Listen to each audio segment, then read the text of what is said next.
Semuanya, biar mereka merelakan nyawanya bagi kita semuanya, amin. Untuk menebus segala dosa dan kesalahan kita, sebab Dia Tuhan yang baik, sangat baik, teramat baik buat setiap kita, amin. Haleluya. Mari kita siapkan hati kita, kita sama-sama mau bakal bersyukur yang terbaik bagi Tuhan Allah kita. Bapa, dalam nama Tuhan Yesus, kembali kami datang ke dalam hadirat-Mu Tuhan, menyatakan rasa syukur kami atas segala cinta, kasih dan segala kebaikan-Mu yang sudah Kau kerjakan atas setiap kehidupan kami. Siang kami dapat melihat karya salib-Mu atas setiap kami betul-betul nyata bagi setiap kami, Tuhan. Terima kasih Tuhan, terima kasih saat ini kami datang di pagi hari ini, Tuhan, membawa korban syukur yang terbaik di hadapan-Mu, Tuhan. Kami percaya Pak, setiap pujian penyembahan kami bahkan kepada-Mu di pagi hari ini boleh menjadi dupa yang harum dan boleh menyukakan hati Tuhan. Ini semuanya untuk hormat dan kemuliaan nama-Mu Tuhan. Dan kami percaya di saat kami bersatu hati memuji, menyembah dan memuliakan nama-Mu Tuhan, Engkau bekerja melawan, menjawab, menyembuhkan, memulihkan setiap kami, bahkan memberkati setiap kami. Dan kemuliaan Tuhan dinyatakan tempat ini. Terima kasih Tuhan, terima kasih karena Tuhan menyertai ibadah di pagi hari Tuhan, dari awal hingga akhirnya Tuhan. Kuserahkan semuanya dalam tangan dan kuasa-Mu. Hanya di dalam satu nama Tuhan Yesus kami sudah berdoa dan bersyukur. Haleluya, amin. Berikan sorak-sorak sekali lagi buat Tuhan kita. Haleluya. Sekali lagi shalom. Shalom. Salam damai sejahtera Allah yang melampaui segala akal dan pikiran terus tinggal dalam hati kita untuk selama-lamanya. Amin. Amin. Kita mau ada damai sejahtera hidup dan hidup kita. Amin, saudara. Ya, setiap orang pasti mengalami masalah. Ya, setiap orang pasti ada persoalan yang lebih besar, merasa dirinya persoalannya itu lebih berat dari orang lain, seperti itu ya, saudara ya. Kalau orang kadang persoalanku loh, gak sepiro abotan persoalanku, kok malah botan-botan ya, saudara ya. Tapi saat kita merenungkan cinta kasih Tuhan, kita boleh melihat betapa baiknya Tuhan kita. Amin, saudara. Di sini siapa yang pernah merenungkan cinta Tuhan yang begitu dahsyat? Ayo, ini suka saksi soalnya.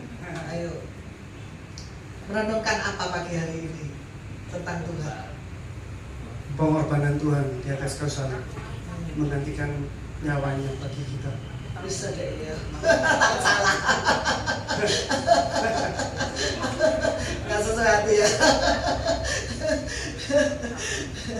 Ya itu umum ya, saudara ya. Tapi kan kita alami itu kadang saya merasakan, saya pun mengalami masalah. Saat saya mengalami masalah, saya melihat, duh, Tuhan itu kok sayang ya sama aku. Seperti itu. Pernah enggak saudara merasa seperti itu? Saat saudara mengalami masalah dan saudara merenungkan, ternyata perbuatan Tuhan itu begitu ajaib dalam hidup kita. Tidak ada kasih di dunia ini seperti kasihnya Tuhan. Betul nggak, saudara? Saat kita merasa sendiri, saat kita merasa kosong, saat kita merasa nggak ada orang-orang di sekitar kita yang bisa menolong kita, yang bisa membantu kita atau mensupport hidup kita gitu ya, kita merasa kosong, kita bisa melihat bahwa nggak ada cinta Tuhan melebihi cinta yang lain. Cinta Tuhan itu dahsyat. Bahkan Dia rela mati di kayu salib untuk menebus dosa kita, seperti tadi WL berkata ya, ada perjamuan kudus di depan kita. Itu bukan suatu hal yang sia-sia loh. Pada pagi hari ini saudara bisa menerima sakramen perjamuan kudus, itu suatu anugerah yang besar. Tidak semua orang bisa menerima anugerah perjamuan kudus yang bisa kita alami setiap saat ya, saudara.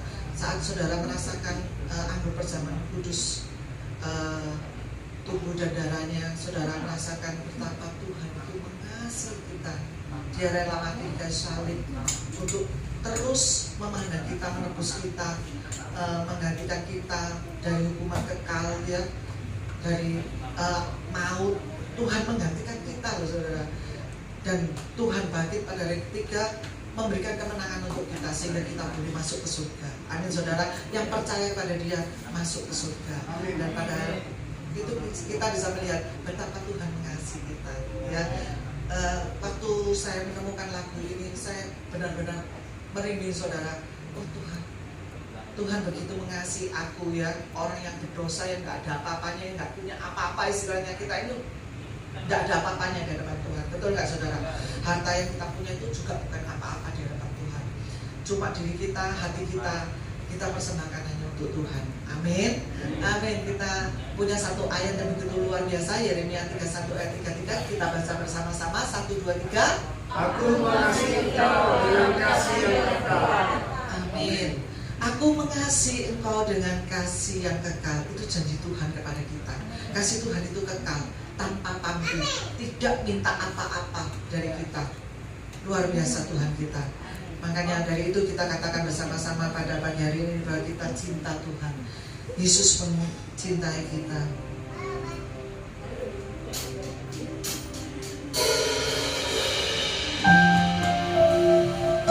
Karena Yesus itu sayang sama kita. Dia menyerahkan hidupnya untuk kita di kayu salib. Jesus loved me, this I know. For the Bible tells me so. Little one to Him belong. Talk away, but He is strong. Yes, Jesus loved me. Yeah, Jesus loved me.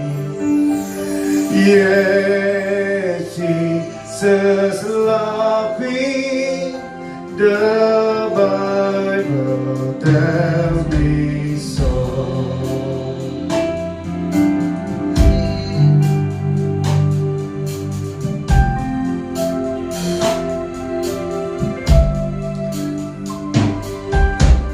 Jesus loved me in His life, that He ever chose to die. On the cross He thought of me. No, my soul shall ever be. Yes, Jesus loved me. Yeah, Jesus loved me. Yeah, Jesus loves me. The Bible tells me so. Kasih Yesus tanpa batas buat kita.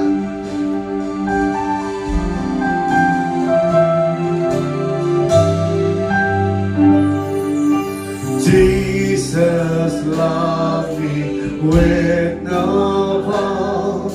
Greater love could not be found. When the dove said something else, I will sing over mountain. Yeah, Jesus loved me. Yeah, Jesus loved me. Yeah, Jesus loved me. The Bible tells me so. Kita sama-sama kepujian ini, Yesus sayang padaku.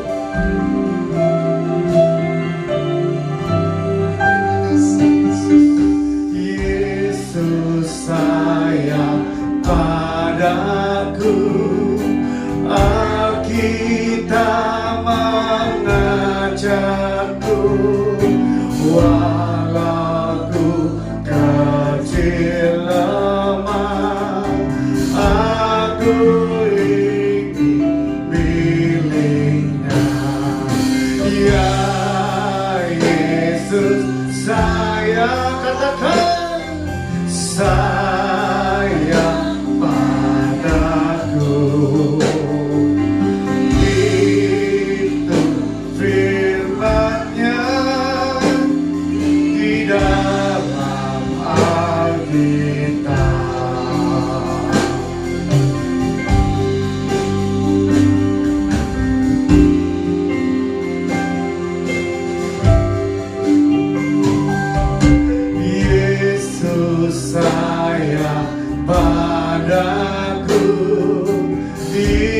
Dia mati bagiku, dosaku dihapusnya, surga pun terbukalah. Ya Yesus sayang padaku.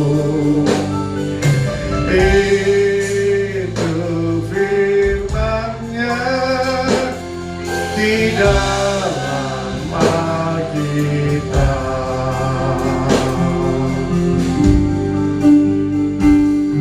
Jesus, I love you.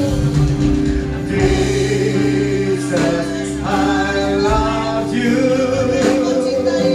Jesus, I love you.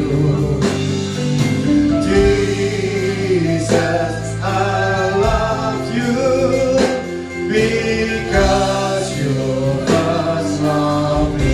Jesus, I love you. Jesus, I love you. Jesus, I love you.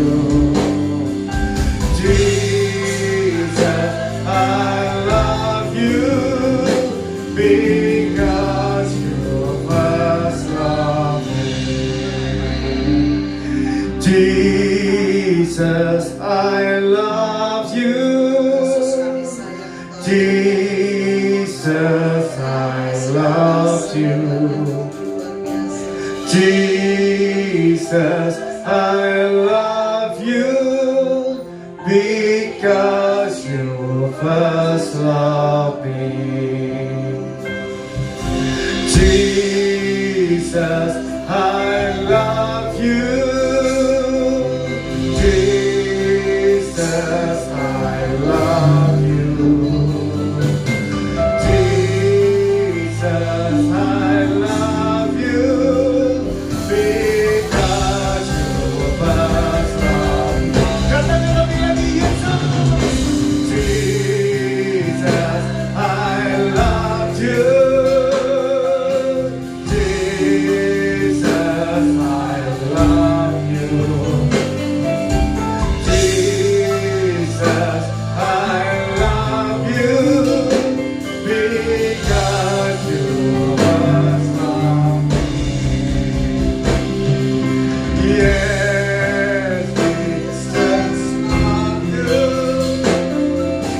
Yes, Jesus, love you. Yes, Jesus, love me. The Bible tells me so. The Bible tells me so. The Bible tells me so. Berikan sorak-sorai bagi Tuhan Allah kita. Rasakan kasih, rasakan kasih, Tuhan mencintaimu. Rasakan Haleluya. kasih seperti kasihnya Tuhan. Menebus dosa-dosa kita. Yesus.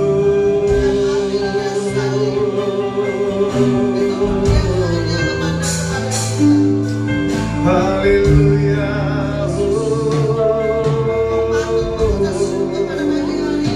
Haleluya.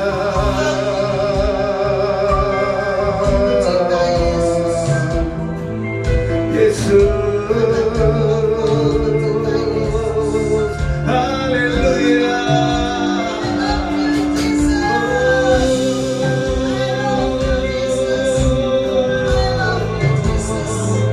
Begitu besar cintamu, begitu besar kasih-Mu Tuhan.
kebaikan-Mu Tuhan, sungguh nyata kasih-Mu.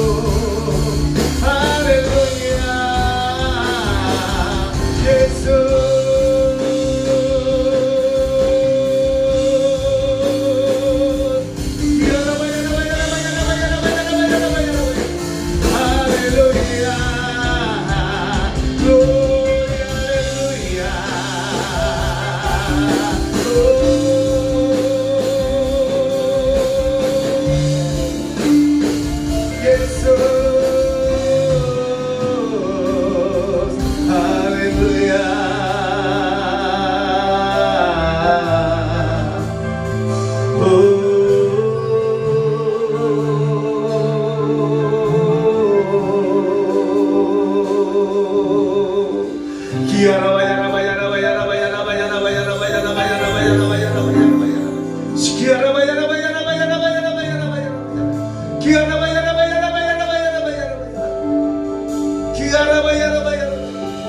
Bahwa kami lebih dalam masuk dalam hadirat-Mu Tuhan. Biarlah kami di pagi hari boleh mengalami perjumpaan dengan pribadi-Mu Tuhan. Oh Yesus, kami percaya kehadiran-Mu nyata di tengah-tengah setiap kami Tuhan. Haleluya, haleluya, Yesus, haleluya, haleluya, oh Yesus, Kau yang layak terima pujian, hormat dan kemuliaan, sekarang sampai selamanya. Haleluya, Yesus,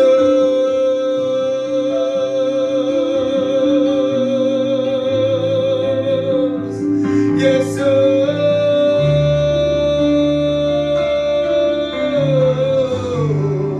haleluya. Hanya Kau yang layak disembah, hanya Kau yang layak kami tinggikan. Haleluya, Yesus,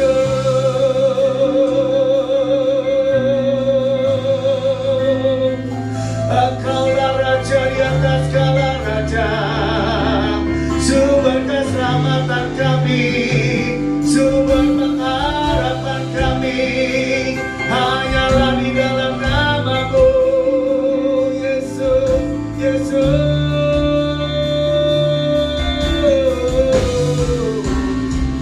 Haleluya. Mereka suara mengibat dengan pusat ini, buka hatimu. Haleluya, oh, haleluya, Yesus,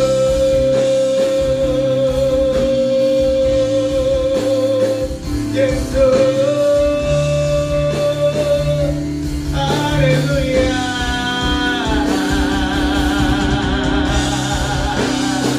I worship you, I worship you, Jesus,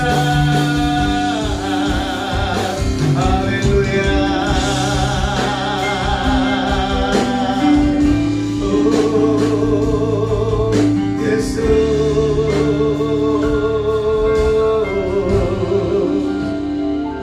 haleluya. Kiara takaya rama takaya rama. Haleluya. Apapun yang di pergumulan kami di pagi hari ini Tuhan, kami tidak pernah khawatir, kami tidak pernah takut Tuhan, sebab kami punya penolong yang setia, yaitu Engkaulah Yesus Kristus.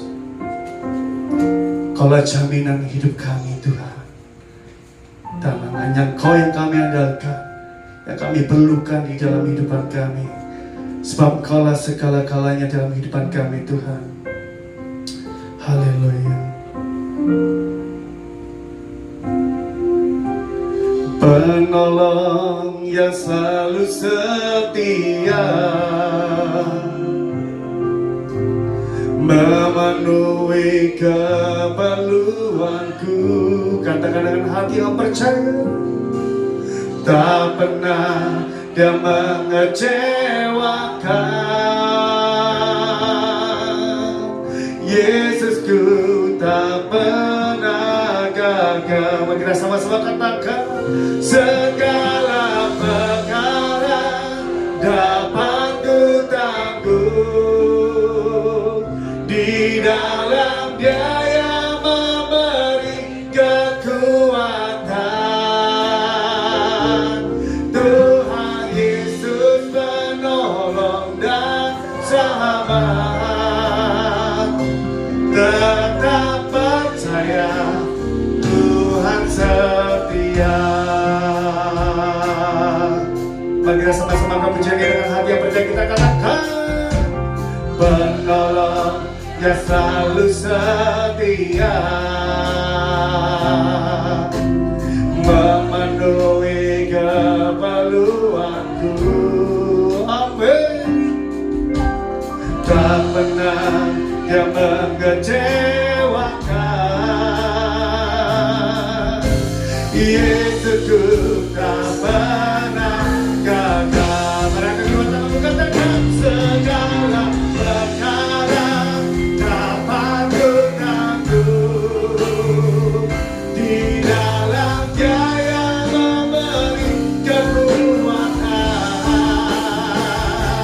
Tuhan Yesus penolong dan sahabat, tetap percaya Tuhan setia.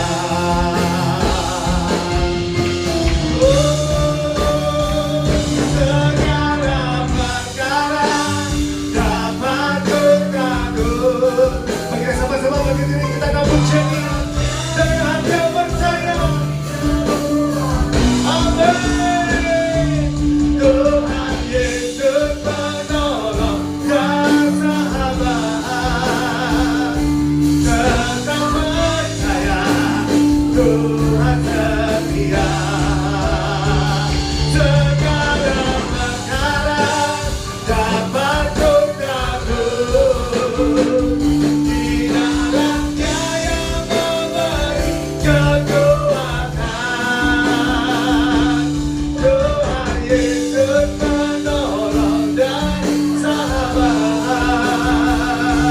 tetap percaya Tuhan setia. Tetap percaya Tuhan setia. Tetap percaya Tuhan setia.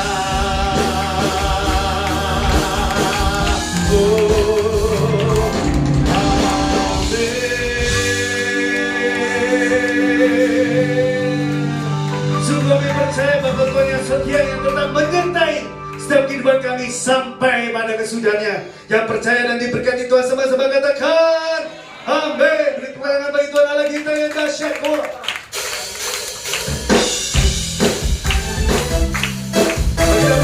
Lagi buat Tuhan Allah kita. Haleluya.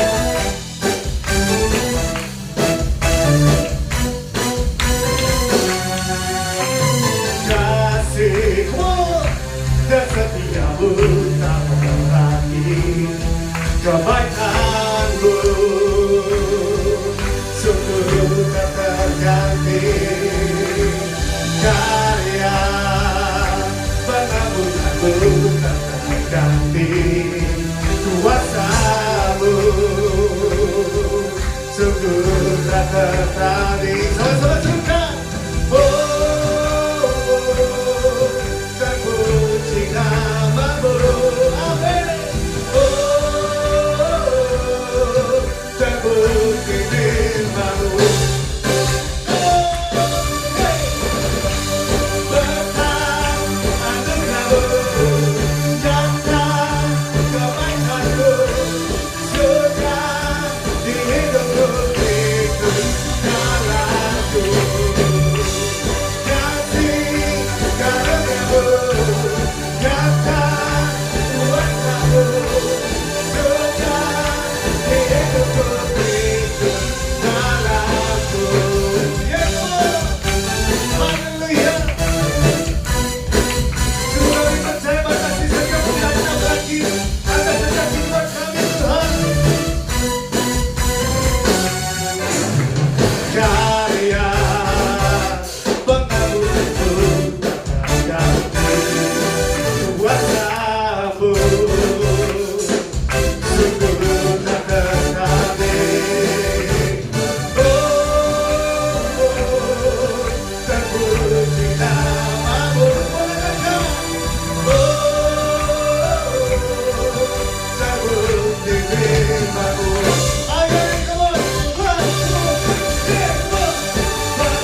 Haleluya. Mari kita sama-sama putar lebih lagi buat Tuhan Jirian Dahsyat. Come on.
Keselamatan atas setiap kehidupan kita, amin.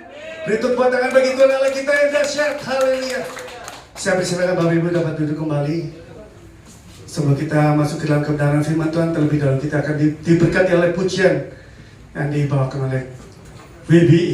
Berikan tepuk tangan yang paling meriah buat Tuhan Allah kita, haleluya.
Haleluya.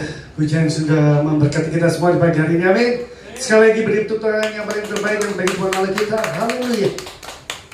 Kita siapkan hati kita untuk masuk ke dalam kebenaran firman Tuhan.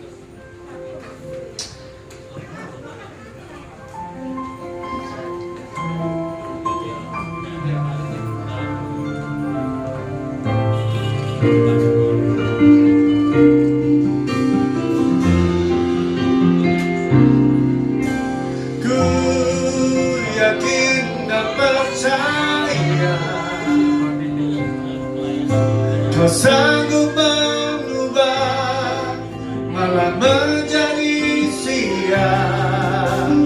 Ku yakin dan percaya Kau sanggup mengubah beban menjadi berkat. Mari kita sama-sama angkat pujian ini dengan hati yang percaya. Kita katakan, berjalan dengan imanku padamu, ku dengar suara dan aku percaya.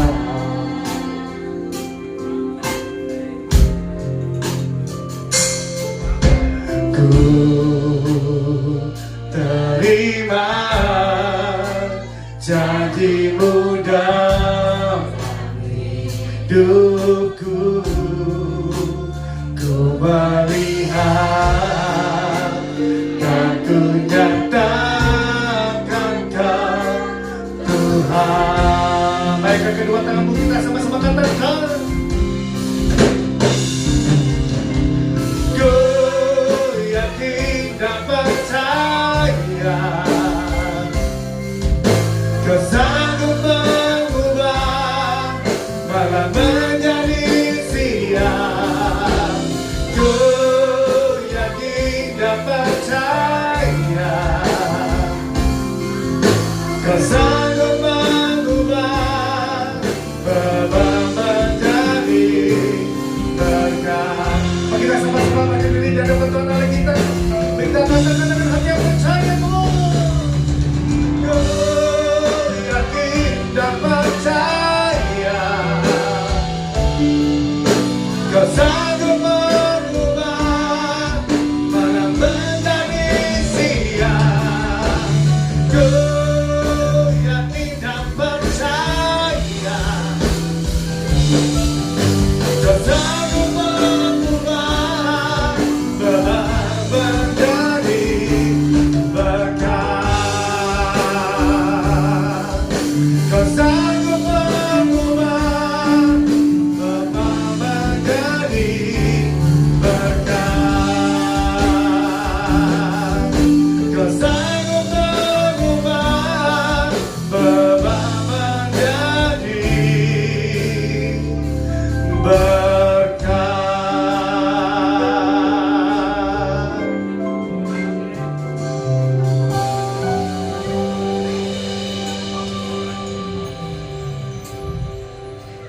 Good morning, my love, my God, my Jesus. Thank you for everything. Hamba mengucap syukur Tuhan kalau pada pagi hari ini kami semua boleh berkumpul di tempat ini. Kami mau belajar mengerti hukum-hukum-Mu. Kami mau belajar mengerti firman-Mu Tuhan, supaya kami mengerti sudut pandang-Mu ya Tuhan. Dan hamba berdoa percaya bila firman yang ditaburkan tidak ada satupun yang kembali dengan sia-sia ya Tuhan. Hamba percaya bila firman yang ditaburkan pagi hari ini semuanya boleh tertanam, bertumbuh dan menghasilkan buah yang berkali-kali lipat ganda untuk memuliakan nama-Mu dan menyenangkan hati-Mu di dalam nama Tuhan Yesus. Dan hamba juga berdoa bagi hamba-Mu yang akan menyampaikan kebenaran firman-Mu, pakai hamba-Mu ini ya Tuhan, supaya apa yang hamba sampaikan semuanya berasal hanya daripada-Mu ya Tuhan. Dan hamba berdoa agar yang paling terutama, biarlah hamba boleh menyenangkan hati-Mu melalui pelayanan hamba-Mu ini. Berikan hamba roh-Mu, urapan-Mu, hikmat-Mu, dan kebijaksanaan yang hanya daripada-Mu ya Tuhan Yesus. Di dalam nama Tuhan Yesus, mari semua yang siap mendengarkan firman Tuhan dan hukum-hukum Tuhan bersama kita katakan amin. Shalom, silakan duduk. Satu orang diakan bantu baca ayat. Arianto ya.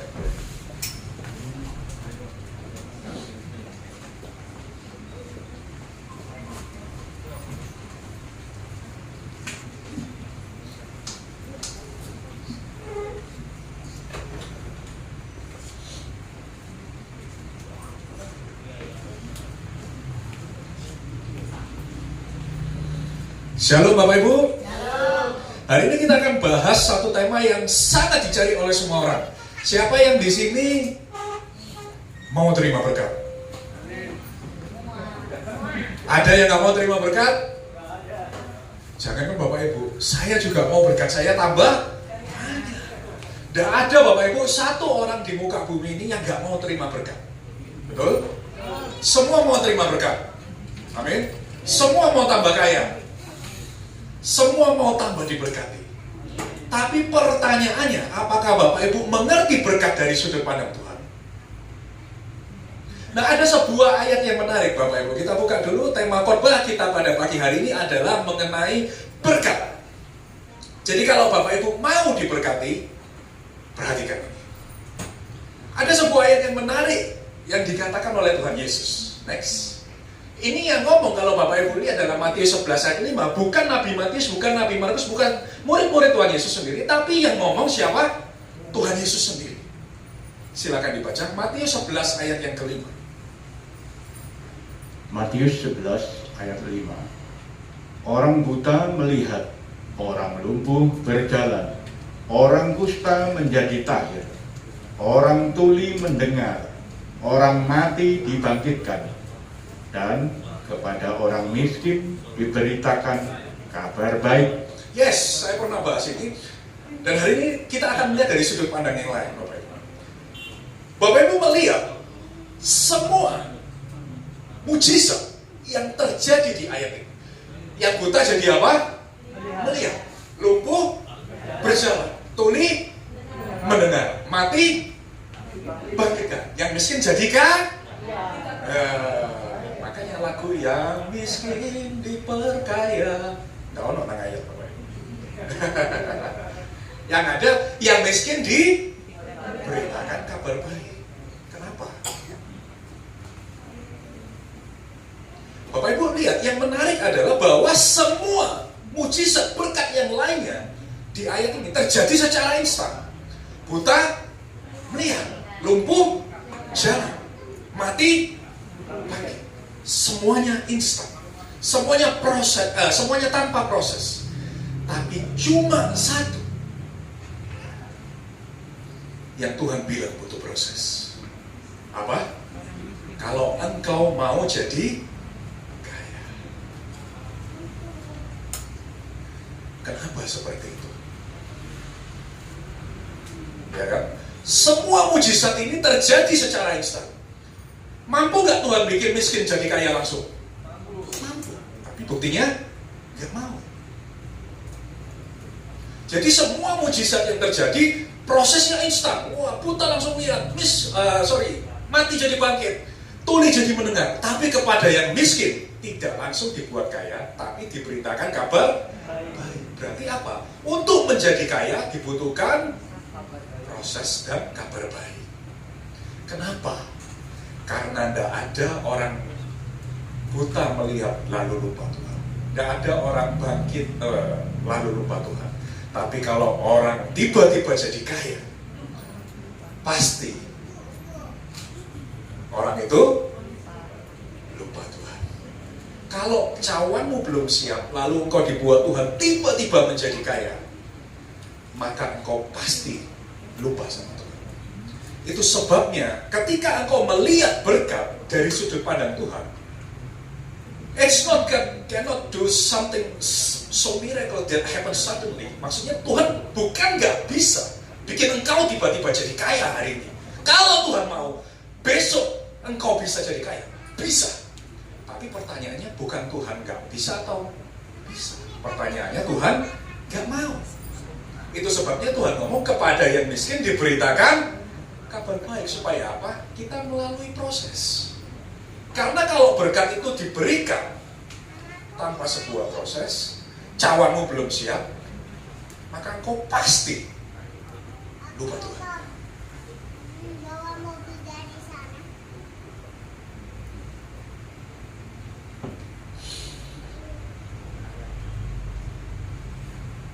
hari ini saya mau mempersiapkan Bapak Ibu, mau mempersiapkan cawannya Bapak Ibu, mau mempersiapkan dan memberitahukan kepada Bapak Ibu kabar baik ini apa sih, supaya cawan kita siap.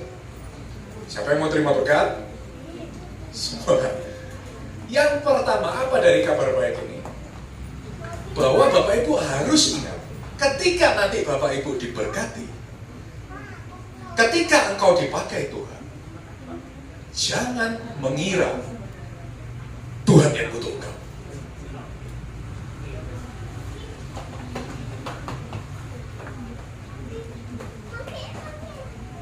Lukas 19 ayat 38 sampai 40 kita baca. Jadi Bapak Ibu ingat, ini kita persiapkan jadi supaya Bapak Ibu ketika nanti diberkati Tuhan atau sudah diberkati Tuhan saat ini, ingat bahwa kita yang butuh Tuhan dan jangan dibalik Tuhan yang butuh engkau. Karena bagi Tuhan mau pakai siapa saja, it's so easy Bapak Ibu. Kita buka ayatnya dulu, Lukas 19 ayat 38 dan 40 ayatnya. Lukas 19 ayat 38 sampai 40. Kata mereka, diberkatilah dia yang datang sebagai Raja dalam nama Tuhan. Damai sejahtera di surga dan kemuliaan di tempat yang maha tinggi. Beberapa orang Farisi yang turut dengan orang banyak itu berkata kepada Yesus, Guru, tegurlah murid-muridmu itu. Jawabnya, aku berkata kepadamu, jika mereka ini diam, maka batu ini akan berteriak. Jadi ceritanya murid-murid Tuhan memuji, memuliakan Tuhan sama ahli Taurat disuruh diam. Dan perhatikan ayat ke-40, Tuhan ngomong apa? Kalau mereka diam, Tuhan ngomong apa? Maka batu ini akan berteriak.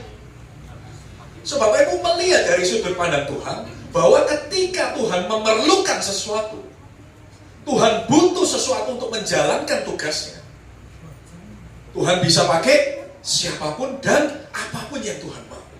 Jadi ketika engkau diberkati Tuhan, ketika engkau dipakai Tuhan, ketika engkau sudah diberkati, ingat, jangan kira Tuhan yang butuh engkau. Karena bagi Tuhan, mau pakai siapapun, itu perkara gampang. Saya kasih sebuah contoh yang menarik yang terjadi di dalam Alkitab, Bapak Ibu.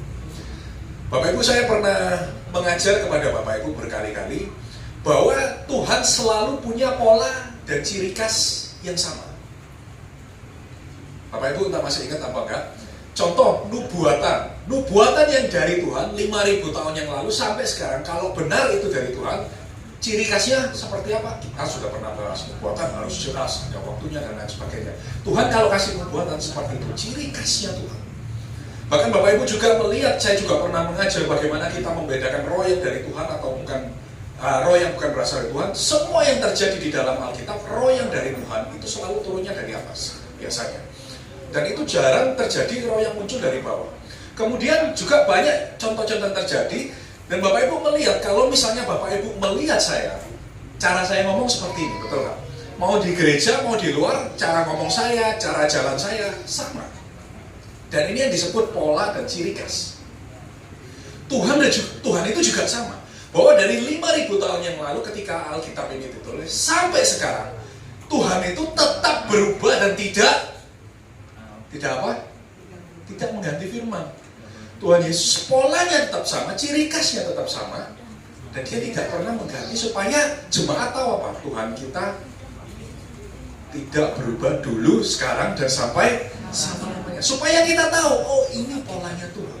Nah, ada sebuah cerita yang menarik Bapak Ibu, studi kasus yang bisa kita lihat di dalam Alkitab, di mana setiap orang yang sudah diberkati Tuhan, lalu tidak menjalankan berkat itu dengan baik, atau lalu tidak menjalankan kepercayaan Tuhan itu tidak baik, apa yang terjadi? Tuhan pindahkan ke orang lain yang bisa lebih dipercaya. Supaya Bapak Ibu tahu, jangan dikira Tuhan yang butuh kita. Bagi Tuhan mau pakai siapa aja, itu gampang. Sebuah studi kasus yang menarik, 1 Raja-Raja 11. Ada 2 studi kasus yang akan kita pelajari. 1 Raja-Raja 11 ayat 11 dan 13. Kita baca dulu, ini cerita mengenai Salomo. Pertanyaannya, Salomo orang kaya atau bukan? Salomo orang terkaya saat itu. Salomo orang diberkati Tuhan enggak? Sangat diberkati. Apa yang terjadi ketika Salomo tidak bisa dipercaya Tuhan? Next.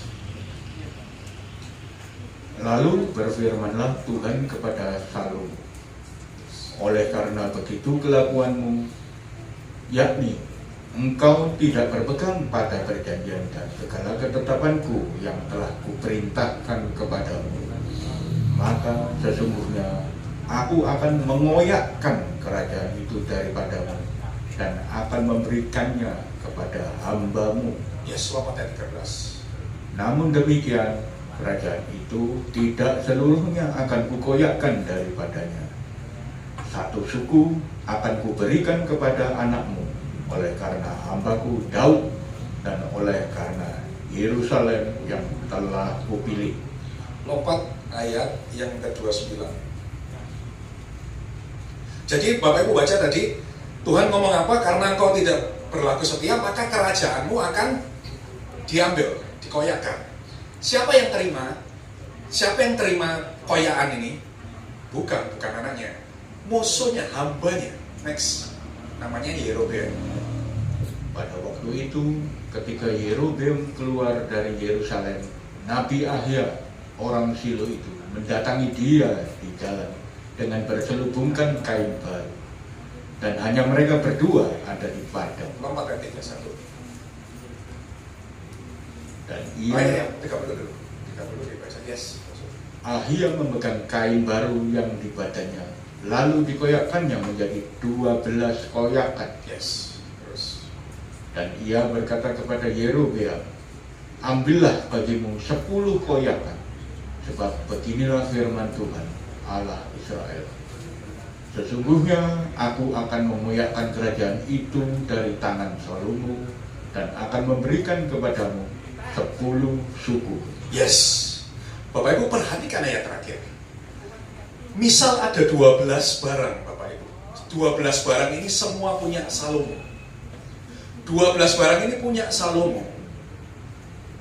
Lalu 10 diambil, diberikan 11 diambil, diberikan kepada orang lain. Pertanyaannya, Salomo tambah kaya apa tambah berkurang? Salomo tambah kaya apa tambah berkurang? Salomo punya 12, lalu diambil 11, dikasihkan ke Yerobeam. Salomo tambah kaya apa tambah berkurang? Tambah berkurang.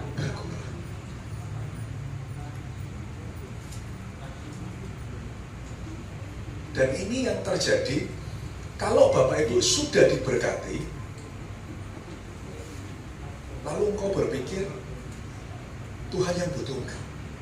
Karena bagi Tuhan, seperti tadi yang kita bahas, kalau Tuhan mau, batu ini berteriak Bapak Ibu. Makanya kalau Bapak Ibu sudah diberkati Tuhan, sudah dipakai Tuhan, gak peduli sekaya apapun engkau, sepinter apapun engkau, jangan pernah punya mindset Tuhan yang butuh aku. Oh, kalau gak ada aku, gereja ini gak bisa bertumbuh. Oh, kalau aku gak berkati gereja ini akan kekurangan. Oh, kalau aku gak melayani di sini, gak bakal ada yang bisa bantu gereja. No. Bagi Tuhan, pakai siapapun itu perkara gampang. Dan Bapak Ibu, saya melihat bukan cuma di gereja ini, saya melihat di banyak gereja lain, kejadian yang seperti ini sangat banyak, Bapak Ibu. Begitu ada pengusaha yang diberkati Tuhan, lalu merasa, oh, kalau gak ada aku, gereja ini nanti gak ada yang berkati. You know Bapak Ibu, ini rumah Tuhan. Kalau engkau berpikir seperti itu, saya sudah melihat berapa banyak pengusaha yang besar dipindah kepercayaannya ke pengusaha yang baru bukan jadi siapa-siapa, jadi kaya. Itu banyak terjadi, nggak cuma di sini. Bapak Ibu, terjadi di gereja-gereja lain. Kenapa? Karena ini ciri khasnya Tuhan. Ini polanya Tuhan. Begitu engkau dipercaya Tuhan, dan kau mulai berpikir, oh Tuhan yang butuh aku, saat itu juga habis engkau. Makanya kalau engkau sudah diberkati, selalu punya mindset, oh aku dipercaya Tuhan, maka aku kerjakan ini dengan baik, dengan takut sama Tuhan. Aku yang butuh Tuhan. Karena bagi Tuhan, kalau Tuhan mau pakai batu aja, bisa jadi kaya Bapak Ibu.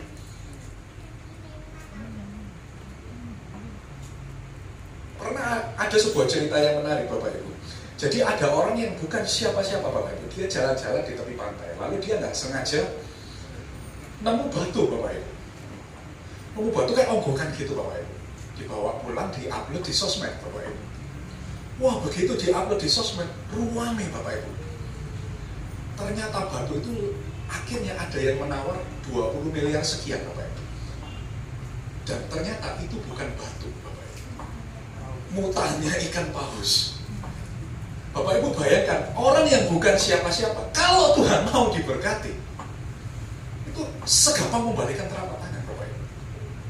Bukannya dia cuma jalan di pinggir pantai, ketemu batu, diambil, dia upload di sosmed. Ternyata itu muntahan ikan paus, dipakai apa? Buat kosmetik, buat obat-obatan, dibeli sama perusahaan 20 miliar sekian Bapak Ibu.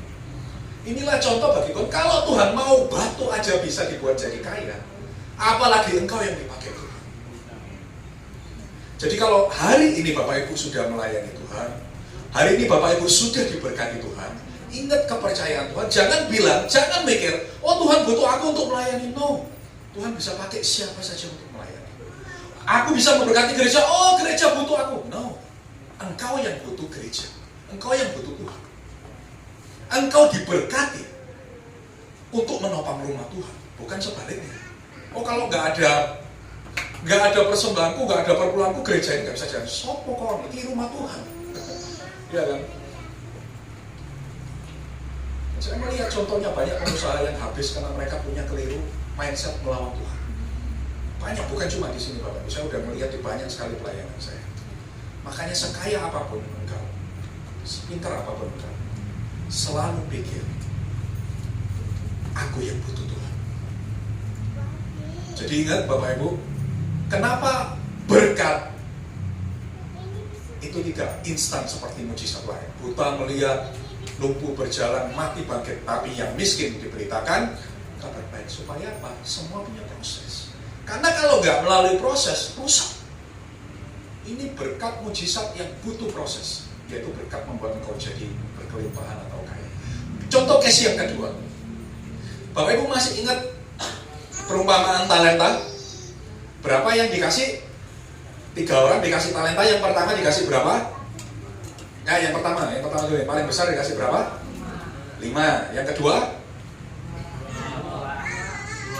Berapa yang kedua? Aku bonus sekolah minggu loh ya. 5, 2, dan 1. Jadi ada 3 orang dikasih kepercayaan sama tuannya. Yang pertama 5 talenta, yang kedua 2 talenta, yang ketiga 1 talenta. Kemudian diusahakan, dikerjakan, menghasilkan buah buat tuannya. Yang pertama mengembalikan berapa? Enggak, yang gede dulu. 5 talenta jadi 10, 2 talenta jadi 4, yang 1 talenta jadi 1. Nah, apa yang terjadi Bapak Ibu? Lukas 19:24 sampai 26. Yes. Lalu katanya kepada orang-orang yang berdiri di situ, ambillah mina yang 1 itu daripadanya, dan berikanlah kepada orang yang mempunyai 10 mina itu. Kata mereka kepadanya, Tuan, ia sudah mempunyai 10 mina. Yes. Jawabnya, aku berkata kepadamu, setiap orang yang mempunyai kepadanya akan diberi, tetapi siapa yang tidak mempunyai daripadanya akan diambil juga apa yang ada padanya. Yes. Saya nggak akan bahas terlalu jauh. Ini salah satu landasan dasar kenapa di dalam Kristen kita percaya tidak ada roda kehidupan. Suatu saat nanti kita akan bahas. Karena kalau roda kehidupan kan kadang di atas, kadang tapi di dalam Tuhan selalu di atas dan semakin atas. Nah, ada sebuah contoh yang menarik Bapak Ibu melihat karakter Tuhan, ayat 24-nya tampilkan. Ketika seseorang ini tidak bisa dipercaya Tuhan, lalu Tuhan ngomong apa? Ambillah 1 mina ini, disuruh ambil, dikasihkan kepada yang 5, kepada yang bisa menghasilkan. Pertanyaannya, apakah Tuhan ngambil balik satu mina itu untuk Tuhan? Nah, Tuhan kasih contoh bahwa kepercayaan itu diambil lalu ditransfer ke orang yang bisa dipercaya. Dan ini sama case-nya dengan Salomo. Itu sebabnya kenapa bahasa gampangnya, kayak tadi saya bilang, bagi Tuhan untuk transfer berkat ke orang lain yang bisa dipercaya, itu perkara kecil. Bapak Ibu lihat contohnya dari Salomo, lalu kemudian diulangi lagi di perjanjian baru. Satu mina ini nggak diambil balik sama Tuhan. Istilahnya ditransfer ke yang punya 10 mina. Itu sebabnya ketika Bapak Ibu lihat dalam sebuah gereja, ketika ada satu orang yang dipercaya Tuhan, diberkati luar biasa, lalu mulai berpikir, oh aku nggak butuh Tuhan. Oh sorry, aku yang dibutuhkan oleh gereja ini. Habis orangnya. Karena bagi Tuhan transfer berkat itu perkara gampang sekali. Saya lihat banyak sekali contohnya pengusaha yang besar jadi bukan apa-apa. Pengusaha yang kecil tiba-tiba menjadi besar. Who knows? Inilah Tuhan. Inilah karakter Tuhan. Kalau engkau dipercaya Tuhan, jangan pernah berpikir Tuhan yang butuh engkau. Kalau engkau melayani Tuhan, jangan pernah berpikir, oh Tuhan yang butuh aku. No. Forget, it's very easy. Very easy, seperti membalik ke tempat. Jadi kalau engkau sudah dipercaya, kerjakan dengan takut. Yang kedua yang kita bahas, apa kabar baik berikutnya? Ya, ada studi kasus yang sangat menarik Bapak Ibu. Saya percaya belum pernah ada yang mengajar Bapak Ibu mengenai ini. Nanti kita akan belajar sebentar. Saya yakin semua yang firman yang pernah Bapak Ibu dengar belum pernah ada yang mengajarkan. Yang kedua adalah jaga ucapan. Nah Bapak Ibu harus mengerti bahwa ketika Tuhan membuat sesuatu, yang dilakukan Tuhan itu cuma apa? Ngomong, Bapak Ibu. Ketika Tuhan membuat sesuatu, baik dari kejadiannya, Bapak Ibu perhatikan. Ini ciri khas Tuhan. Baik dari kitab Kejadian sampai terakhir, kalau Tuhan mau sesuatu, Tuhan itu cuma ngomong. Yesaya 55 ayat ke-11, bahasa Indonesianya dulu kita buka. Demikianlah firman-Ku yang keluar dari mulut-Ku. Ia tidak akan kembali kepadaku dengan sia-sia, tetapi ia akan melaksanakan apa yang Ku kehendaki dan akan berhasil dalam apa yang Kusuruhkan kepadanya. Yes. Buka PowerPoint, Bapak Ibu perhatikan dalam bahasa Indonesia ditulis firman. Tapi dalam bahasa aslinya, Devari. Artinya, demikianlah perkataanku yang keluar dari mulutku. Jadi dalam bahasa aslinya, perkataan Tuhan itu punya kuasa.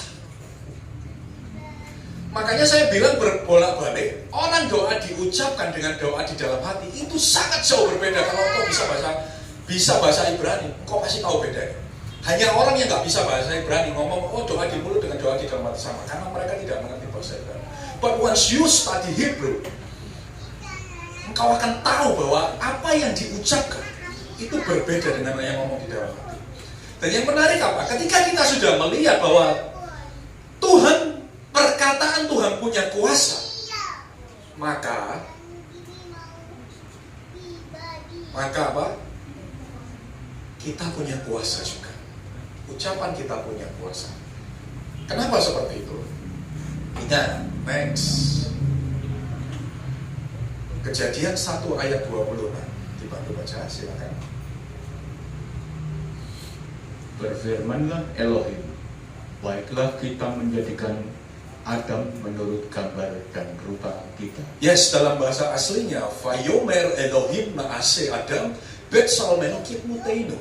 Jadi artinya apa? Mari kita membuat Adam menurut gambar dan rupa kita. Jadi kita ini anggapannya seperti miniaturnya Tuhan, Bapak Ibu. Next, saya pernah bahas ini. Nah, Bapak Ibu masih ingat? Kalau Bapak Ibu melihat sebuah miniatur yang bagus, karena yes, misalnya ada mobil Porsche ya. Lalu Bapak Ibu beli miniatur yang levelnya tinggi, itu dalam interiornya sama, kacanya sama, bentuknya sama, bedanya apa? Di powernya aja, Bapak Ibu. Bedanya apa? Di mesinnya aja. Jadi ketika Bapak Ibu dikatakan, ketika perkataan Tuhan punya kuasa, dan kita diciptakan menurut gambar dan rupa Allah, berarti perkataan kita juga punya kuasa.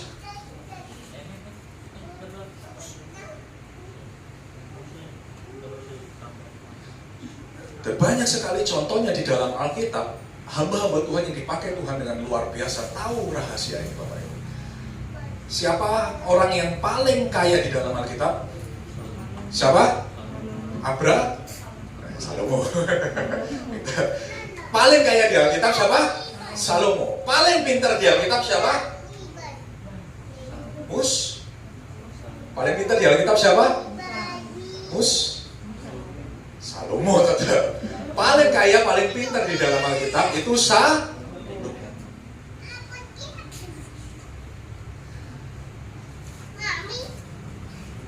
Salomo ngomong apa? Amsal 18 ayat ke-21. Amsal 18 ayat ke-21. Hidup dan mati dikuasai lidah. Siapa suka menggemakannya akan memakan buahnya. Yes.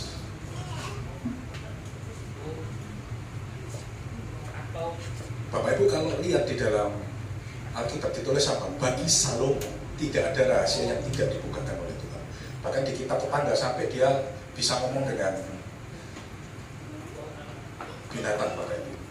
Bahkan di Talmudnya orang Ibrani, Salomo begitu berhikmatnya sampai ada banyak dongeng-dongeng atau cerita supranatural mengenai Salomo. Kenapa? Karena Salomo ini orang yang sangat pintar dan sangat diberkati. Dan Salomo ngomong apa? Hati-hati dengan lidah ucapan. Kenapa? Karena Salomo tahu ucapan kita punya kuasa. Kita dibuat seperti Tuhan. Kita diciptakan seperti Allah kita. Kalau Tuhan ngomong bisa punya kuasa, of course kita yang diciptakan menurut rupa dan gambar Allah kita juga punya kuasa. Nah, ada studi kasus yang menarik Bapak Ibu. Saya percaya Bapak Ibu sering membaca ini. 2 Raja-Raja 4 ayat 3 sampai 6. Kita akan melihat dari sudut pandang yang lain. 2 Raja-Raja 4 ayat 3 sampai 6. Studi kasus yang sangat menarik Bapak Ibu. Lalu berkatalah Elisa, pergilah, mintalah bejana-bejana dari luar, daripada segala tetanggamu. Bejana-bejana kosong, tetapi jangan terlalu sedikit. Yes. Kemudian masuklah, tutuplah pintu sesudah engkau dan anak-anakmu masuk. Lalu tuanglah minyak itu ke dalam segala bejana. Mana yang penuh, angkatlah. Pergilah perempuan itu daripadanya. Ditutupnya lah pintu sesudah ia dan anak-anaknya masuk. Dan anak-anaknya masuk. Anaknya tolong ditenangkan. Kita lanjut lagi. Ayat kelima tolong dibantu baca. Pergilah perempuan itu daripadanya. Ditutupnya lah pintu sesudah ia dan anak-anaknya masuk. Dan anak-anaknya mendekatkan bejana-bejana kepadanya. Sedang ia terus menuang. Ketika bejana-bejana itu sudah penuh, berkatalah perempuan itu kepada anaknya, dekatkanlah kepadaku sebuah bejana lagi. Tetapi jawabnya kepada ibunya, tidak ada lagi bejana. Lalu berhentilah minyak itu mengalir. Yes, perhatikan ayat terakhir. Bapak Ibu, ini sebuah mujizat yang terjadi ketika minyak itu dituang. Minyak itu enggak apa? Enggak habis-habis, tuang ngalir terus. Ini anggapannya seperti berkat Tuhan yang mengalir terus. Pertanyaannya, kapan berkat ini berhenti? Ketika apa? Tidak ada lagi apa? Bejana. Ini salah. Kenapa? Bapak Ibu perhatikan. Ketika tidak ada lagi bejana, minyak itu belum berhenti mengalir. Bahkan apa? Ketika minyak ini masih terus mengalir, ibu ini ngomong apa? Dekatkan kepada lagi bejanaku. Artinya apa? Minyak ini masih terus mengalir walaupun tidak ada bejananya. Inilah berkat Tuhan. Mengapa Tuhan selalu ngomong engkau pasti akan kelimpahan? Karena Tuhan kalau kasih engkau berkat, itu pasti kelimpahan. Itu ciri khas Tuhan. Yang menjadi pemberhenti berkat adalah apa? Adalah ketika anak itu ngomong tidak ada lagi bejana. Baru kemudian berhentilah minyak itu mengalir. Jadi Bapak Ibu lihat dari studi kasus ini beneran terjadi. Berkat itu berhenti bukan karena tidak ada bejananya. Berkat itu berhenti mandek karena apa? Ucapannya. Ketika bejana itu tidak ada, apakah minyak itu berhenti? No, ibu ini sampai bilang, ayo kasih bejana lagi, ini minyaknya masih terus tuang, minyaknya masih terus mengalir, dan minyak itu masih terus keluar. Tapi once anaknya ngomong, tidak ada lagi bejana, saat itu juga berkatnya berhenti. Dari sini kita tahu betapa ucapan itu punya kuasa untuk membuka atau menutup berkat. Makanya Salomo ngomong, hidup dan mati dikuasai lidah. You see the real example apa yang terjadi, Bapak Ibu. It's not because tidak ada bejana lagi, tapi karena ngomong tidak ada lagi bejana, maka berhentilah berkat itu. Jadi banyak orang nggak sadar bahwa ucapan kita itu punya kuasa. Ya apa tokom? Sepi teman. Ya apa usahamu? Aduh pusing susah. Pusing susah teman. Tapi kalau kau ditanya, gimana usahamu? Wah, dalam nama Tuhan Yesus diberkati Tuhan rame. Gimana tokomu? Wah, diberkati Tuhan luar biasa. Kenapa? Karena dari ucapan itu bisa membuka atau menutup berkat. Makanya orang nggak sadar, inilah berita baik yang Tuhan maksud, supaya Bapak Ibu tahu sudut pandang Tuhan. Kalau engkau mau diberkati, jaga ucapan. Yang ketiga,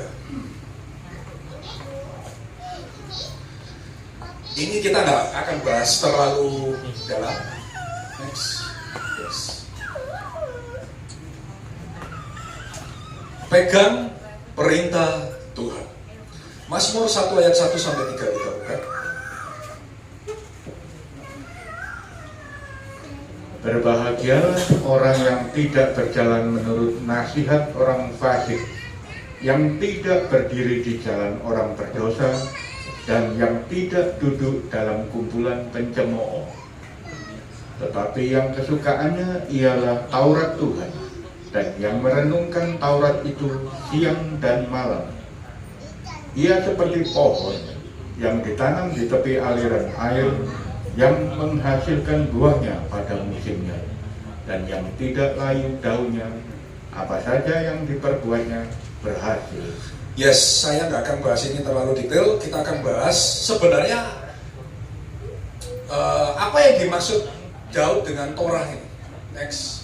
Torah adalah the law of God. Jadi dalam bahasa aslinya apa Bapak Ibu kalau lihat Taurat apa kok Daud ngomong berbahagialah orang yang merenungkan Taurat Tuhan siang dan malam, dia akan seperti pohon yang ditanam di tepi aliran air, dan apapun yang dia perbuat semuanya pasti akan berhasil. Nah, apa yang direnungkan Taurat itu? Taurat adalah Torah dalam bahasa aslinya atau the law of God, hukum-hukum Tuhan. Sekarang pertanyaannya, hukum-hukum Tuhan itu apa Bapak Ibu? Apa? Hukum-hukum Tuhan itu apa? Banyak. Makanya tiap minggu kita belajar hukum Tuhan. Seperti apa? Seperti tadi ucapan itu salah satu hukum Tuhan. Jaga ucapanmu. Banyak sekali hukum-hukum Tuhan yang harus kita pelajari. Makanya tiap minggu kita belajar. Dan kalau Bapak Ibu cuma seminggu sekali mengerti hukum Tuhan, itu kurang Bapak Ibu. Makanya tiap hari Bapak Ibu harus baca firman Tuhan, supaya Bapak Ibu mengerti hukum Tuhan, apa yang boleh aku lakukan dan apa yang tidak boleh aku lakukan. Dan kalau Bapak Ibu sampai mengerti firman Tuhan, hafal mana yang boleh, mana yang tidak. Janji Tuhan ada dua. Next. Janji Tuhan bagi yang pegang perintahnya, seperti kata Daud tadi. Engkau seperti pohon yang ditanam di tepi aliran air. Artinya apa? Engkau pasti berkelimpahan. Kalau pohon ditanam di tepi aliran air, itu tidak mengalami musim kemarau, Bapak Ibu. Tidak mengalami masa kesusahan, tidak mengalami padang gurun. Kenapa? Dia di tepi aliran air, selalu berkelimpahan. Janji yang pertama. Janji yang kedua apa? apapun yang engkau perbuat pasti berhasil. Jadi kalau Bapak Ibu melakukan ini dua janji Tuhan. Kalau Bapak Ibu ingat betul firman Tuhan, perintah Tuhan, apa yang boleh, apa yang tidak boleh, ini dua janji Tuhan. Perintah Tuhan apa? Buahnya. Makanya Bapak Ibu harus terus belajar. Makanya tiap bulan saya mengajar Bapak Ibu dengan perintah-perintah Tuhan. Tujuannya apa? Supaya jemaat ini boleh diberkati, mengerti sudut pandangnya Tuhan, lalu menyenangkan Tuhan, bisa diberkati Tuhan. Bapak Ibu perhatikan, saya orang yang jarang bahas, oh pulanglah terima 100% berkat dari Tuhan, wah Tuhan akan membuat engkau jadi kaya. No, saya setiap mengajar, saya selalu mengajar mengenai hukum Tuhan. Kenapa? Karena saya tahu dalam kitab aslinya bahasa Ibrani Perjanjian Lama dalam Hebrew, semua orang yang berpegang kepada perintah Tuhan, tidak ada satupun yang tidak diberkati. Semua diberkati dengan luar biasa. Itu sebabnya jemaat harus tahu perintah Tuhan, apa yang boleh, apa yang tidak boleh. Maka engkau pasti diberkati Tuhan. Jadi apa kabar baiknya dari Tuhan? Yang miskin diberitakan kabar baik. Kabar baiknya salah satunya apa? Engkau mengerti perintah Tuhan.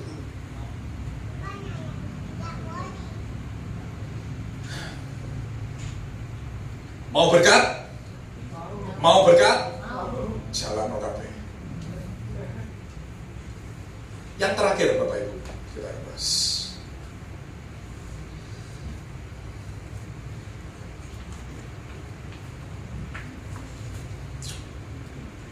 Yes, layani Tuhan sesuai tugas utama. Kita lihat sebuah contoh yang menarik.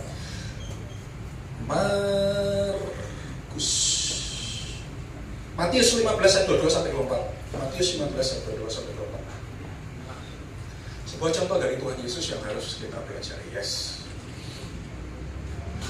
Maka datanglah seorang perempuan Kanaan dari daerah itu dan berseru, "Kasihanilah aku ya Tuhan, anak Daud, karena anakku perempuan kerasukan setan dan sangat menderita."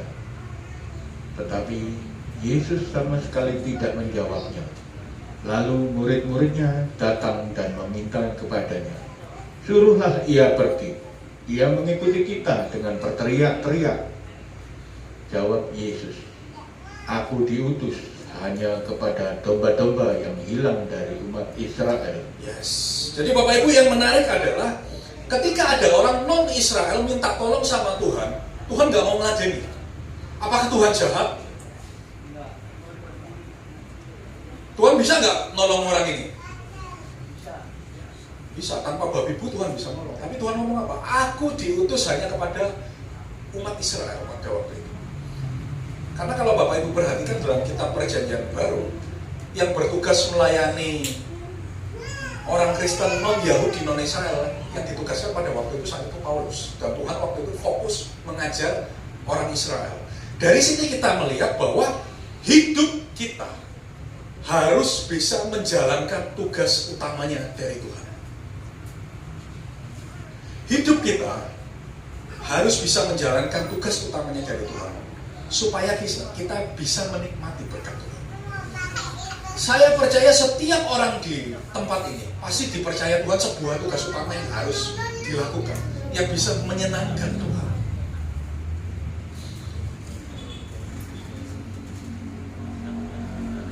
Contoh-contoh supaya Bapak Ibu paham. Saya pernah kasih sebuah perumpamaan. Ada orang yang dipercaya Tuhan menjadi gembala, Bapak Ibu. Bukan di sini ya, di tempat lain. Saya lihat sendiri dengan mata kepala saya sendiri. Ada orang yang dipercaya Tuhan jadi gembala, tapi dia senang penginjilan, Bapak Ibu. Wah, jadi jemaatnya gereja ini gak tahu dijogo, Bapak Ibu. Penginjilan nang kono, nang kene. Nang gereja paling sebulan sekali. Terus masuk ke pedesaan. Akhirnya apa? Apakah dia tambah dipercaya Tuhan? Tambah diberkati Tuhan? No. Bapak Ibu. Tapi di satu sisi saya melihat satu lagi seorang gembala yang saking benar-benar manutnya. Ini sangat manut, Bapak Ibu. Sampai tak undang gak gelem teko ngomong, Pak. Aku njogo gerejaku dhewe, Pak, gak kelilingan saya. Yang ini terlalu taat sama Tuhan sampai apa? Dia gak khotbah keliling, jogo gereja per minggu, Pak. Menggembalakan, Bapak Ibu. Bapak Ibu lihat dari kehidupan kedua orang ini. Bapak Ibu tahu apa yang terjadi? Siapa yang kira-kira lebih kaya?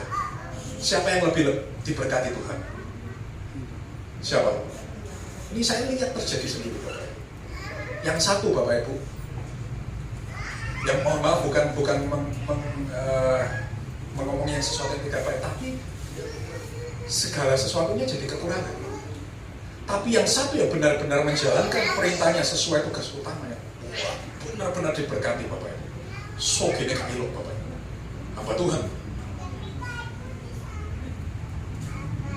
Tak undang gak kelem teko ngomong, aku gembala, aku fokus gembala saja, aku gak kelilingan. Wah, kenceng banget Bapak Ibu. Padahal menurut saya kan mungkin seminggu sekali ya, pola kan lihat-lihat gereja lain, perkembangan update kan kita harus tahu ya. Ini enggak, wah fokus benar-benar menggembalakan. And you know, hidupnya sangat-sangat diberkati Tuhan. Kenapa Bapak Ibu?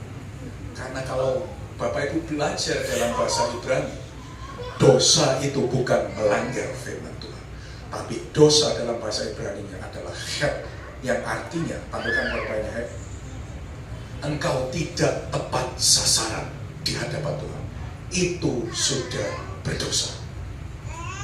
Next. Yes, jadi dosa dalam bahasa Ibrani-nya, kalau engkau tidak tepat sasaran di hadapan Tuhan.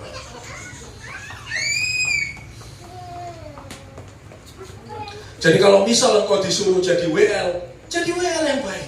Ojo disuruh jadi WL, repot jadi pengkhotbah Bapak Ibu. Disuruh multimedia, lakukan multimedia yang baik. Disuruh jadi diaken yang baik. Disuruh bagian konsumsi, jadi bagian konsumsi yang baik. Jangan nanti sudah diaken, oh aku pengen jadi gembala, lo enggak dikongkon Tuhan jadi gembala kok. Kadang kan gitu. Disuruh Tuhan jadi donatur, berkat anak gereja. Oh aku pengen jadi gembala, lo sing ngongkon kon jadi gembala lo sopo. Mereka lo enggak percaya, nyoba buka gereja dewe. Kenapa? Karena setiap orang punya tugas utama Bapak Ibu. Jangan dirasa engkau diberkati, oh aku bisa melakukan semuanya. Engkau meleset dari sasaran Tuhan, itu sudah berdosa. Yang disuruh mengajar seperti saya, ajar semangat dengan baik, belajar perintah Tuhan. Jangan disuruh jadi pengkhotbah, malah jadi penginjil Bapak Ibu. Kelelengan nang dindi. Disuruh ngajar semangat, malah kelelengan penginjilan nang dindi. Engkau nggak akan diberkati.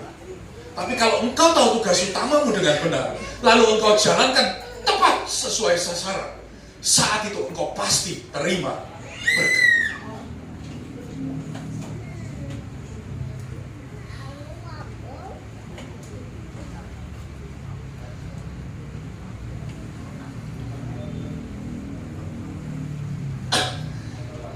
Saya akan berbagi sedikit kesaksian saya Bapak Ibu. Saya jarang bersaksi, tapi kalau saya bersaksi ini berarti penting Bapak Ibu. Saya menjadi saksi Bapak Ibu bahwa saya terus mengalami berkat Tuhan yang sangat luar biasa. Bapak Ibu mungkin yang tahu perjalanan saya. Bapak Ibu saya dulu rumah aja nggak punya Bapak Ibu, saya tinggal sama Bu Yeni karena belum punya rumah. Tapi saya waktu dipanggil Tuhan dan beberapa kali diteguhkan tugas utama mungkin, saya terus melakukan perintah Tuhan itu dengan saya nggak pernah berpikir, oh Tuhan butuh aku. It's a very dangerous man, very dangerous, sangat berbahaya kalau Bapak Ibu berpikir Tuhan butuh.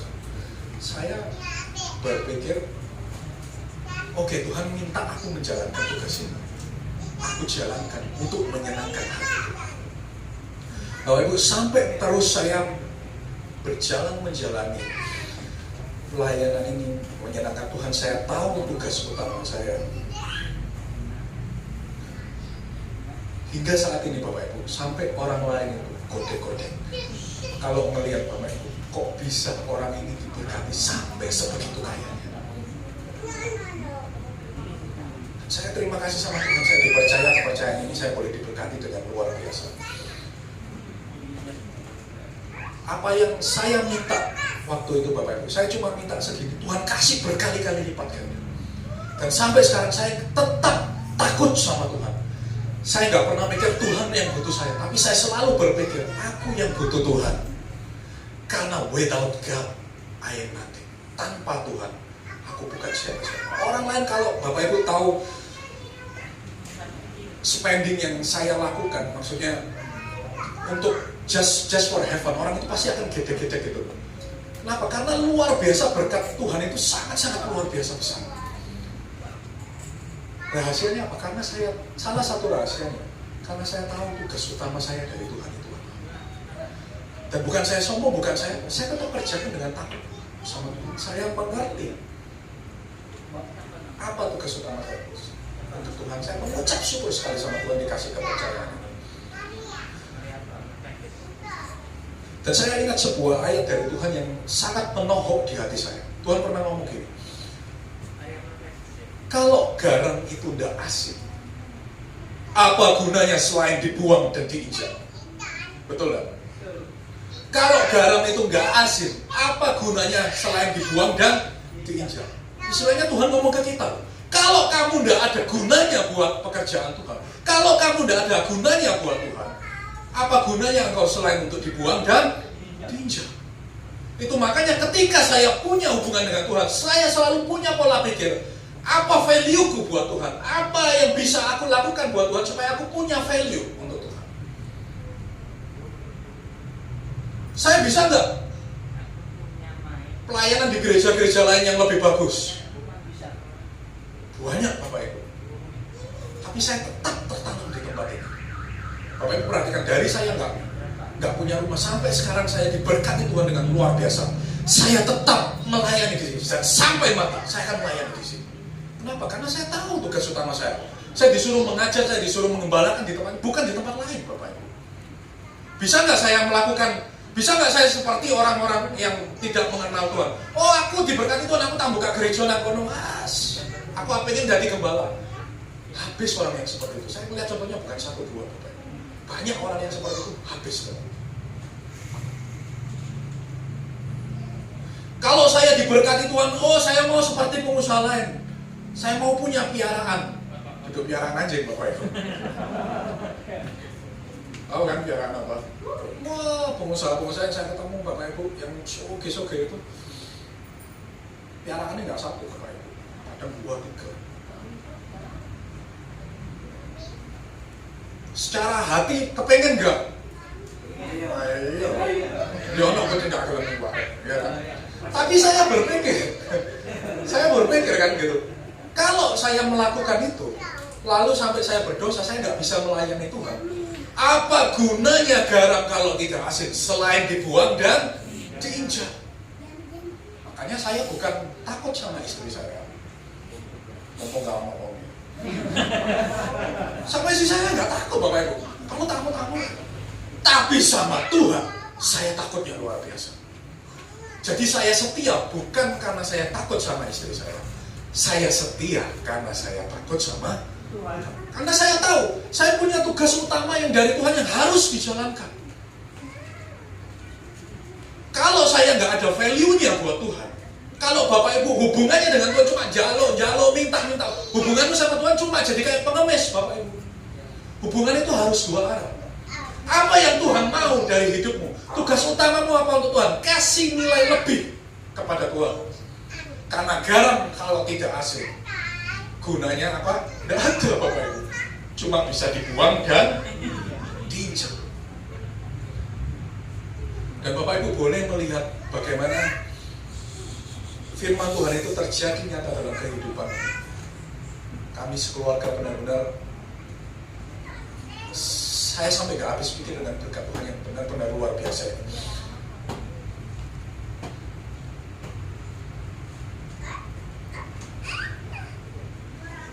Saya dulu kecil, impian saya pengen punya mobil supercar. Supercar itu pintunya 2, duduk pickup, tapi pintunya teman-teman. Saya dari kecil pengen banget supercar. Jaluk biaya ini gak dikei Bapak Ibu. Masjid ya biaya dia. Masjid punya ini.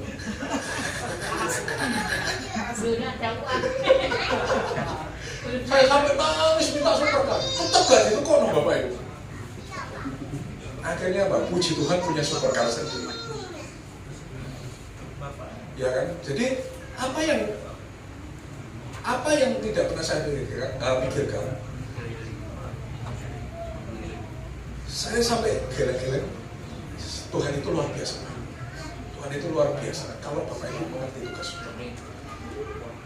Jadi ketika saya melayani,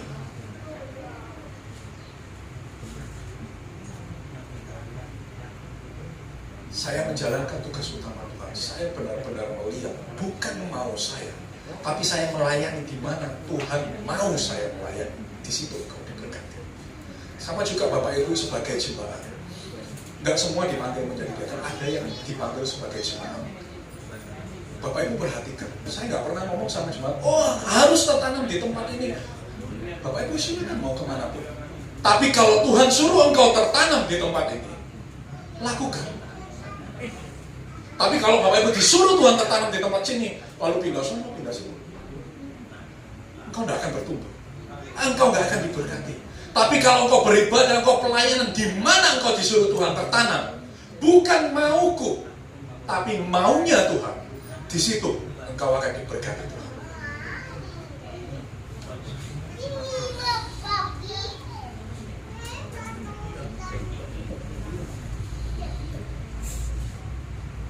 Jadi saya review sebentar. Apa kabar baik yang kita dapat dari Tuhan? Kalau engkau mau dibuat Tuhan jadi kaya, yang pertama,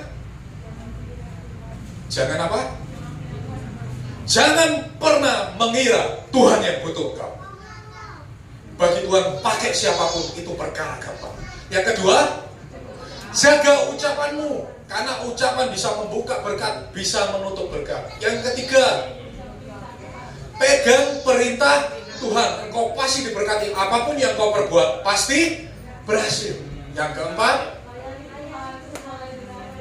yes, layani Tuhan sesuai dengan tugas utamamu. Tuhan Yesus memberkati. Mari kita tutup dalam doa. Tuhan, kami mengucap syukur karena Engkau telah mengajar jemaat-Mu sehingga kami boleh mengerti tentang firman-Mu. Biarlah firman yang dipelajari ini Tuhan tidak ada satupun yang kembali dengan sia-sia. Hamba percaya bahwa firman ini boleh tertanam dalam pikiran hati mereka sehingga boleh tertanam dan menghasilkan buah yang berlipat-lipat kali ganda untuk dipakai memuliakan nama-Mu dan menyenangkan hati-Mu.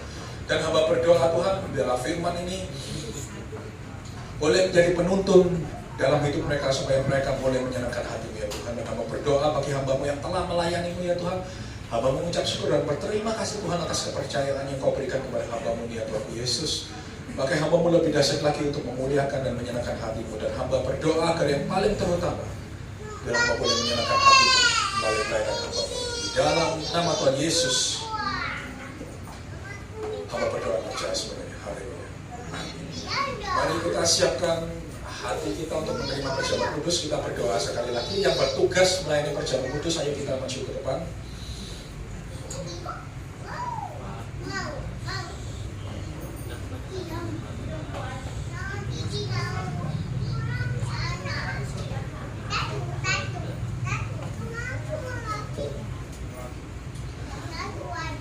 Mari kita berdoa sekali lagi bagi perjamuan kudus yang akan kita terima. Tuhan, kami mengucap syukur bahwa pada pagi hari ini kami boleh menerima perjamuan kudus-Mu. Tuhan, hamba berdoa biar melalui perjamuan kudus ini kami boleh semakin menjadi satu dengan-Mu ya Tuhan. Dan hamba berdoa baik yang melayani maupun yang dilayani, hamba percaya Engkau yang menguduskan dan menyucikan kami supaya kami layak menerima perjamuan kudus-Mu. Di dalam nama Tuhan Yesus, mari semua yang siap menerima perjamuan kudus ini dengan iman kita katakan amin. Mari kita nyanyikan sebuah pujian.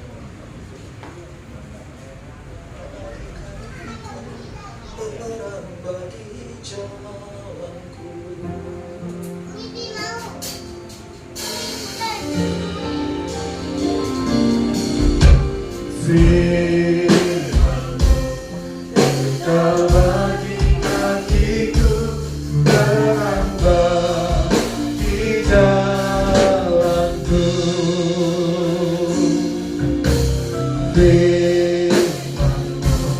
Berita bagi kakiku, terang bagi jalanku. Waktu ku bimbang dan hilang jalanku, tetaplah Kau di sisiku. Tak takkan takut. Saya mengundang bagi yang telah dilayani bersama-sama kita berdiri.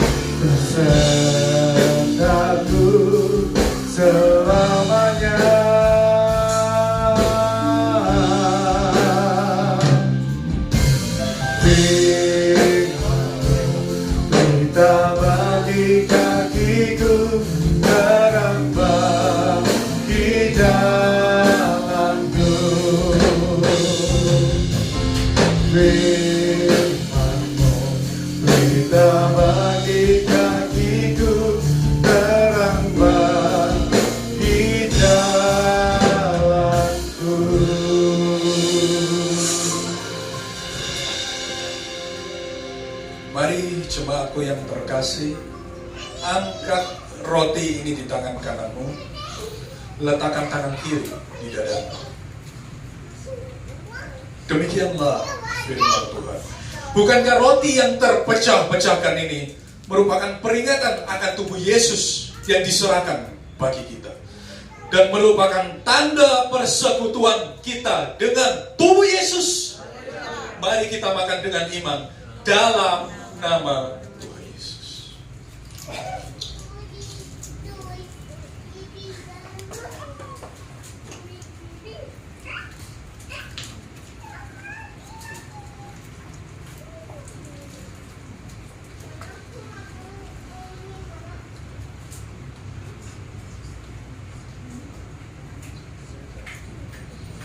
Mari jemaatku yang terkasih, angkat anggur ini di tangan kananmu, letakkan tangan kiri di dada. Demikianlah firman Tuhan. Bukankah cawan ini adalah bukti perjanjian baru kita dan bukti persekutuan kita dengan darah Yesus? Mari kita minum dengan iman dalam nama Tuhan Yesus.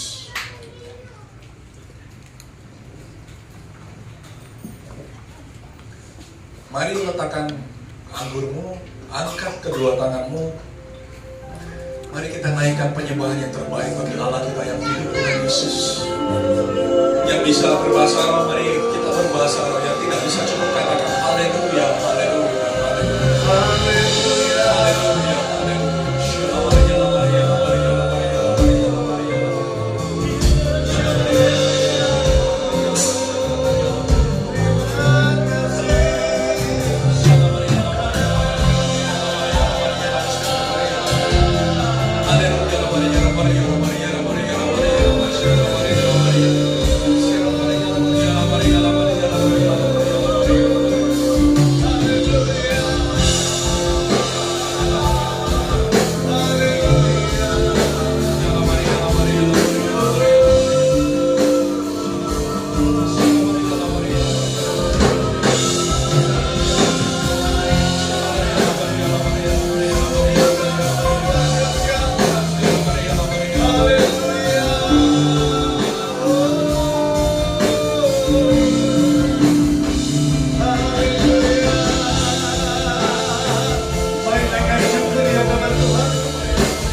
Terus serukan doamu kepada Tuhan Yesus.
Katakan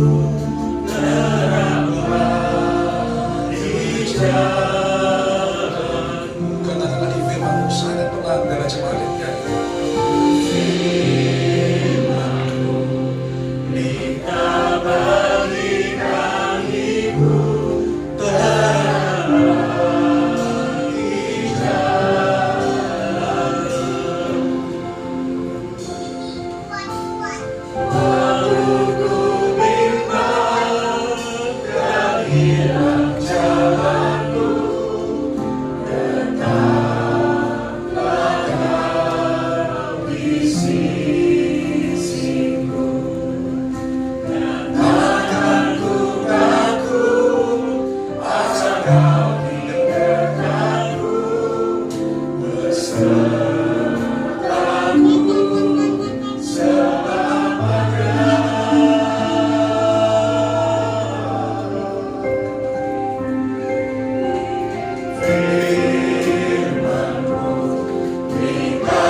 Sekali lagi katakan firman-Mu.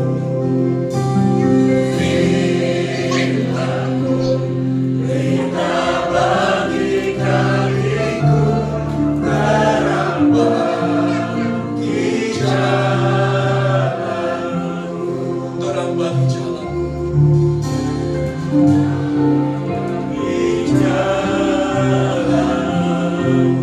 Sekali lagi. Terang bagi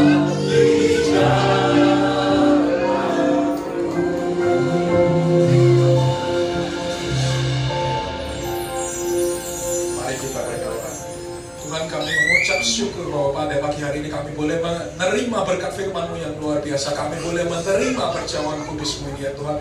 Dan hamba percaya bila melalui perjamuan kudus ini yang lemah boleh dikuatkan ya Tuhan. Dan yang mempunyai masalah atau berbeban berat, hamba percaya bagi Tuhan Yesus tidak ada perkara yang mustahil. Dan hamba juga berdoa bagi yang mempunyai segala macam penyakit. Hamba percaya dalam nama Tuhan Yesus, kuasa Tuhan yang mampu untuk menyembuhkan. Dan hamba juga berdoa Tuhan, biar melalui perjamuan kudus ini kami boleh semakin menjadi satu di dalam-Mu. Bila kami boleh tinggal di dalam Engkau, dan Engkau boleh tinggal di dalam kami ya Tuhanku Yesus, sama seperti Engkau ada di dalam Bapa dan Bapa ada di dalam Engkau. Di dalam nama Tuhan Yesus, mari semua yang telah menerima berkat perjamuan kudus ini dengan iman kita katakan amin. Sambil berdiri saudara, kita akan berdoa Bapa kami. 1, 2, 3. Bapa kami yang di surga, dikuduskanlah namamu, datanglah kerajaan-Mu, jadilah kehendak-Mu di bumi seperti di surga. Berikanlah kami pada hari ini makanan kami yang sesungguhnya, dan ampunilah kami akan kesalahan kami, seperti kami juga mengampuni orang yang bersalah kepada kami.